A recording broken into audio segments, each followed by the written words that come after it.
sekarang kita masih dalam masa pandemi, maka kita tetap melakukan kegiatan belajar mengajar, tetapi dengan memperhatikan protokol kesehatan, yaitu menggunakan masker, rajin mencuci tangan, dan menghindari kerumunan. Walaupun kita berkerumun, tetapi harus selalu menjaga jarak. Memimpin kita dalam doa. Silakan.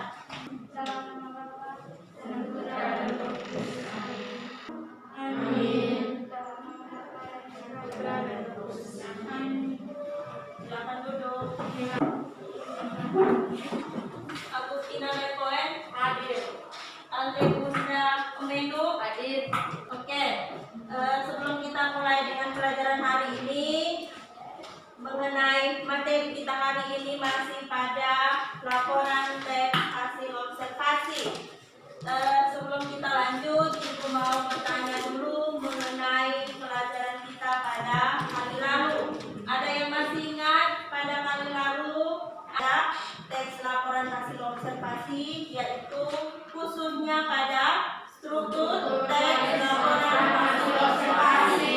Ada berapa struktur laporan hasil observasi? Ada 3. Ada 3. Yang pertama pernyataan umum, yang kedua deskripsi bagian, dan yang ketiga menyusun teks laporan hasil observasi dengan analisis. Ya, itu ada 3 indikator yang perlu kita capai, dan juga memiliki 3 tujuan pembelajaran berdasarkan 3 indikator yang ada.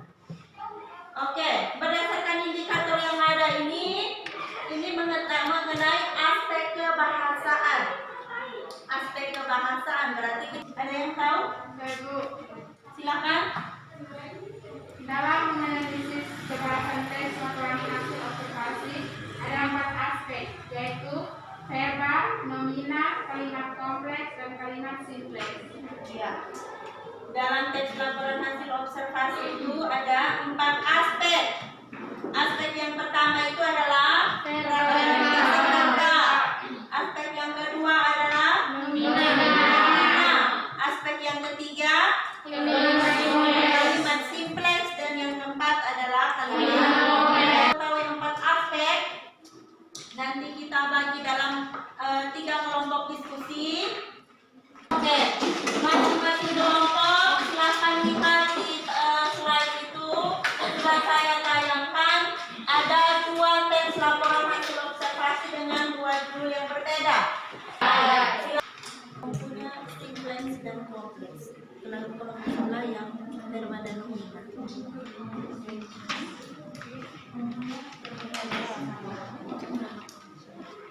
Ya, waktu 10 menit selesai. Silakan. Baik, terima kasih atas kesempatan yang diberikan kepada saya. Saya akan menjelaskan hasil diskusi kelompok kami. Perbedaan teks beruang madu tergolong dalam jenis hewan, sedangkan bunga bangkai tergolong dalam jenis tumbuhan. Persamaannya dari kedua teks laporan hasil observasi tersebut sama-sama menjelaskan mengenai definisi. Sekian dan terima kasih. Ya, dari hal yang disampaikan oleh kelompok 1, apakah ada tambahan dari kelompok 2 dan kelompok 3? Masih ada lagi perbedaan dan persamaan yang lain? Ya, kalau tidak ada silakan dilanjutkan dengan kelompok 2. Baik, terima kasih atas kesempatan yang diberikan kepada kami kelompok 2 untuk mempresentasikan hasil kerja kami. Analisis kebahasaan teks laporan hasil observasi beruang madu dan bunga bangkai. Pada teks laporan hasil observasi bunga bangkai, aspek kebahasaannya adalah tidak ambigu dan menggunakan kalimat nomina. Menggunakan frasa nomina yang diikuti berjenis dan pendeskripsian. Kata pertama adalah nomina, kata kedua adalah pendeskripsian, misalnya bunga bangkai. Pada teks laporan hasil observasi, beruang madu mempunyai aspek kebahasaan. Sekian dan terima kasih. Ya, beri tepuk tangan untuk bagaimana dengan kelompok 1 dan kelompok 3? Apakah jelas dengan apa yang disampaikan atau ada yang mau bertanya? silakan. Ya, dari kelompok 1 silakan. Baik, terima kasih atas kesempatan yang diberikan saya untuk bertanya kepada kelompok 2. Pertanyaan saya, apa makna dari ambigu?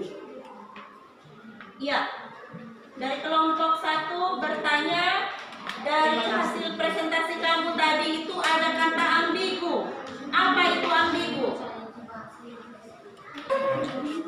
Baik, saya akan menjawab pertanyaan dari kelompok 1. Yang dimaksud tidak ambigu adalah tidak berbelit-belit. Sekian dan terima kasih. Iya, tidak memiliki banyak makna ganda. Terima kasih atas waktu yang diberikan kepada kelompok kami. Kami akan mempresentasikan hasil kerja dari kelompok kami. Primus simplex adalah hewan. Hewan itu hidup di pepohonan. Terus kalimat kompleks, meski tenaga hewan ini sangat kuat, namun burung madu tergolong ke dalam binatang yang mudah diserang sehingga mereka juga terancam punah karena habitat aslinya telah hilang dan rusak. Hanya dari kami, terima kasih. Ya, tepuk tangan untuk ya, kalau tidak ada berarti dari jawaban dari kelompok 1, kelompok 2 dan kelompok 3 itu jelas bahwa yang pertama itu bertanya mengenai perbedaan dan persamaan dari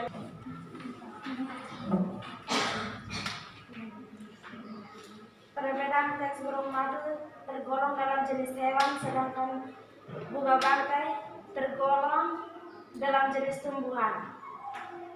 Sekian dan iya.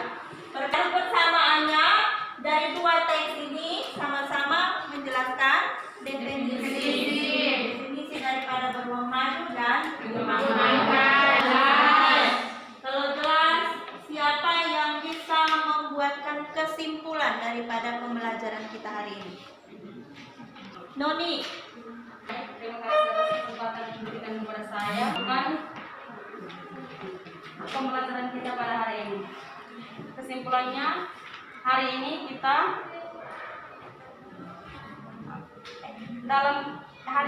bahas ada 4 kebahasaan teks laporan hasil observasi, yaitu ada 4 aspek, yaitu verba, nomina, kalimat simpleks dan kalimat kompleks. Iya, Sekian dan terima kasih.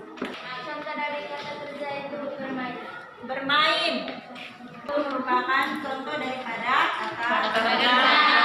Lalu ada frase nomina. Coba kelompok 2 menjelaskan ulang apa itu frase nomina. Contoh kata benda seperti apa? Kedudukan. Di situ sudah mengalami perubahan. Ada awalan dan akhir. Kalimat simplex. Kalimat simplex itu ada yang bisa menjelaskan pengertiannya? Silakan kelompok 1. Kalimat simplex merupakan kalimat yang terdiri atas satu struktur dan tidak berkonjungsi.